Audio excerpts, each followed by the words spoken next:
আসসালামু আলাইকুম। আজকে আপনাদেরকে দেখাবো ইনকিউবেটর থেকে বাচ্চা ফোটার পর থেকে ব্রোডিং এবং ব্রোডিং এ কি কি মেডিসিন ব্যবহার করবেন এবং ব্রোডিং থেকে বাচ্চা কিভাবে সুস্থ রাখবেন, ব্রোডিং এর পরে বাচ্চা বড় হওয়ার পর কি কি মেডিসিন ব্যবহার করবেন, এরপরে ডিম পাড়া পর্যন্ত একটা মুরগি বাচ্চা থেকে ডিমে নেওয়া পর্যন্ত মুরগির কি কি প্রয়োজন যাবতীয় বিস্তারিত আজকে আপনাদেরকে আমরা দেখাবো। তো আমরা আমাদের ইনকিউবেটরে 150টি ডিম দিয়ে দিয়েছিলাম, তো সেখান থেকে বাচ্চা ফুটে বের হওয়া শুরু করছে। তো যেহেতু বাচ্চা ফুটে বের হওয়া শুরু করছে, এখন অবশ্যই আমাদের ব্রোডিং ঘরটাকে সুন্দরভাবে ক্লিন করতে হবে এবং ভাইরাস মুক্ত করতে হবে। তো সেজন্য আমি আমাদের ব্রোডিং ঘরটাকে সুন্দরভাবে পরিষ্কার করলাম এবং সুন্দরভাবে ব্যাকটেরিয়া মারার জন্য আমি আগুন নিয়ে নিলাম, চারপাশে আগুন দিয়ে মোটামুটি ব্যাকটেরিয়া মারার চেষ্টা করেছি। এরপরে আমরা ধানের যেটা কুড়া বলে সেটা মেরে নিলাম, পুরো সম্পূর্ণ ঘরটাকে ক্লিন করে নিয়েছি। এরপরে আমরা ব্রোডিং আরএফএল যে ডোরটা দিয়ে আমরা ব্রোডিংটা চারপাশে আটকে নিলাম এবং নেওয়ার পরে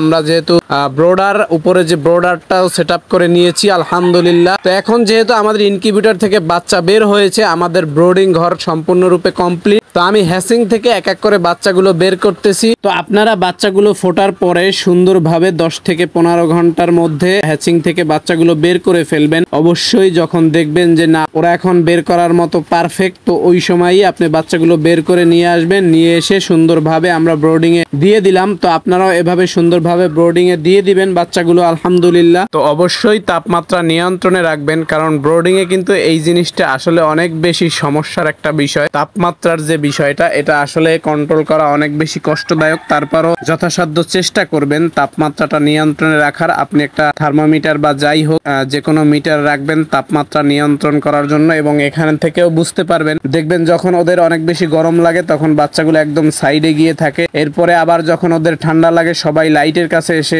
একসাথে ঝাঁপ দিয়ে থাকে। তো এভাবে আসলে ম্যানেজ করে আপনাকে তাপমাত্রা কন্ট্রোল করতে হবে। এখন সব থেকে যে বিষয়টা ইম্পর্টেন্ট সেটা হলো মেডিসিন, মানে আপনি জিরো বাচ্চাকে প্রথম দিন থেকেই কি কি মেডিসিন প্রয়োগ করবে। তো আমরা প্রথম দিনে ওদেরকে দেই সেফা অন, লাইসোবিট, এরপরে এনার্জি প্লাস। তো সেফা অন মানে ওদেরকে যে নাভিটা, এই নাভিটা শুকাতে অনেক সহায়তা করে। এরপরে লাইসোবিট রোগ প্রতিরোধ ক্ষমতা বৃদ্ধি করে। এরপরে আমরা এনার্জি প্লাস দেই গ্লুকোজ স্টাইলের, যাতে ওরা একটু এনার্জি পায় এবং স্টেমিনা ভালো থাকে। তো আমরা সাধারণত ব্রোডিং এ এই 3টে মেডিসিনই বেশিরভাগ ইউজ করে থাকি। তো আপনিও চাইলে ইউজ করতে পারেন 1 থেকে 5 দিন এই মেডিসিনটা, এবং 1 লিটার পানিতে 1 গ্রাম করে, ইনশাল্লাহ ভালো রেজাল্ট পাবেন। 5 দিনের সময় আপনি BCRDB ভ্যাকসিনটা চোখে এবং মুখে করে নেবেন, 2 চোখে 2 ফোঁটা এবং মুখে 1 ফোঁটা। আমরা এভাবেই করে নেই সাধারণত। এরপরে আপনি চাইলে ওজিঙ্ক, বাচ্চাদের একটা ওজিঙ্ক আছে, সেই ওজিঙ্কটা দিতে পারেন। আর এর মধ্যে যদি আপনার কোনো সমস্যা মনে করেন, বাচ্চাদের যেমন চুনা পায়খানা বা ইত্যাদি কোনো সমস্যা মনে করেন, তাহলে কিন্তু অবশ্যই ডিফারেন্ট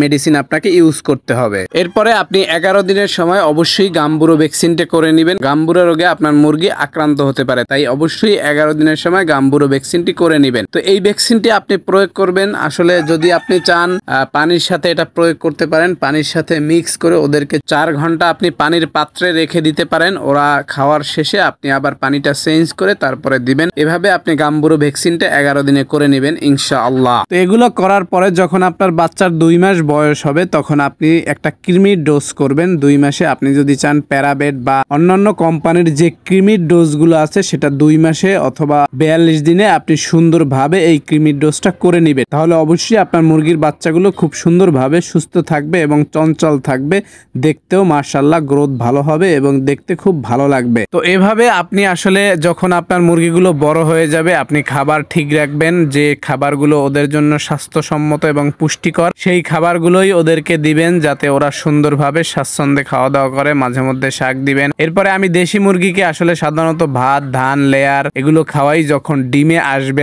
এরকম একটা পর্যায়ে, এই যে এখন বর্তমানে আসছে। তো আমি এখন বর্তমানে ওদেরকে মাঝে মধ্যে শাক দেই। এরপরে আপনার ভিটামিন, ক্যালসিয়াম এগুলো আপনার দিতেই হবে, কারণ ডিম পাড়া মুরগিকে আপনার অবশ্যই ভিটামিন, ক্যালসিয়াম খাওয়াতে হবে। কারণ যেহেতু ওরা ডিমে আছে, ওদেরকে একটু পুষ্টিকর ভিটামিন, ক্যালসিয়াম আপনি না দিলে আসলে ওরা অসুস্থ হয়ে যাবে। সেজন্য ভিটামিন, ক্যালসিয়ামের দিকে খেয়াল রাখতে হবে। আর ওদের খাবারটাও লেয়ার অন দিয়ে দিবেন। আমি দেশি মুরগিকে আসলে ধান, লেয়ার অন এবং ভাত এগুলো খাওয়াই। তো আপনারাও চাইলে এই খাবারগুলো খাওয়াতে পারেন। আরেকটা বিষয় হলো, আমি যে শুধু এই মেডিসিনগুলোই ইউজ করি বিষয়টা কিন্তু এরকম না।